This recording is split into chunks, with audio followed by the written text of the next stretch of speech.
I'm Brody Connor. I'm a graduate of Purdue. I came to Purdue as a physics major, and I am now graduating with a degree in planetary science. Well, one of my very first memories is my grandfather's brother brought a telescope over one night, and we went into the backyard, and he showed us Mars. And so it was kind of cool to see a red planet through a telescope. You could see that its red outline. And that really got me interested.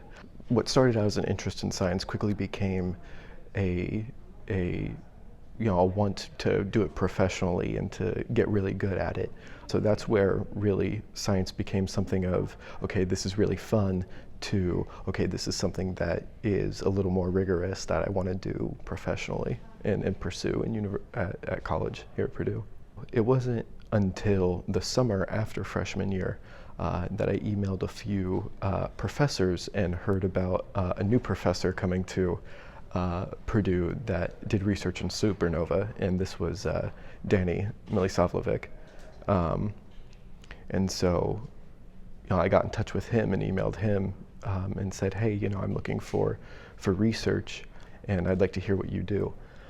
He kept coming back to all of the interesting physics that supernova have. You're studying something that is, much more powerful than any man-made explosion. It's the end of a star's life, and its nature kind of pushed to the very brink. And so that to me is what was really exciting about getting started in supernova astronomy.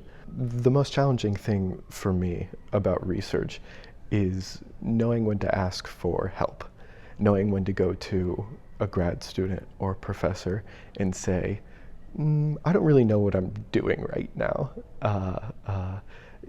I've read these papers, I've done some work on the computer, or I've done some work in the lab, but I don't really know how to put it all together. That's something that's very challenging, because when doing research, you're not doing something that is routine. I think everyone comes to a point in their own research where they go, okay, but what's next? What do I want to do next? What are other people doing? I need some help, and that's okay, because it's challenging. We're interested in the hard questions, and sometimes the hard questions don't have easy answers to them. As I think back on my time in physics and in astronomy and in planetary science, I get a lot of satisfaction from, I think first and foremost, the people that I've worked with, learning from the professors, knowing kind of the what, when, and how science works. But then being able to take the what, when, and how of my education and impart my own sort of style onto that, and knowing that as I learn from them, that I'm able to impart my own style onto my work, and then perform new research and original research that is interesting to a broader community. Being at university and being in science, you sometimes don't think about your work as impacting, having this kind of larger than yourself aspect to it.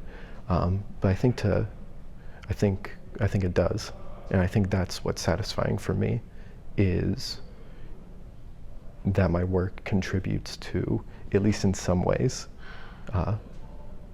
the wealth of human knowledge. One of the most frustrating things for me in both degrees has been when we've done a whole bunch of math on the board, or when we've talked about a concept, for 30, 40 minutes, and we get to the end of the lecture or at the end of the recitation, and the answer is like, well, we just don't know. But I guess that excites curiosity, so it gives me something to do. A lot of people ask me what I want to do and what my aspirations are. I'd really like to work for NASA. I think it's every kid's dream to, especially when they grow up around Purdue and hear about Neil Armstrong and all about the scientists and astronauts that, you just kind of hold NASA up on this pedestal of science and engineering. So yeah, more work to get there.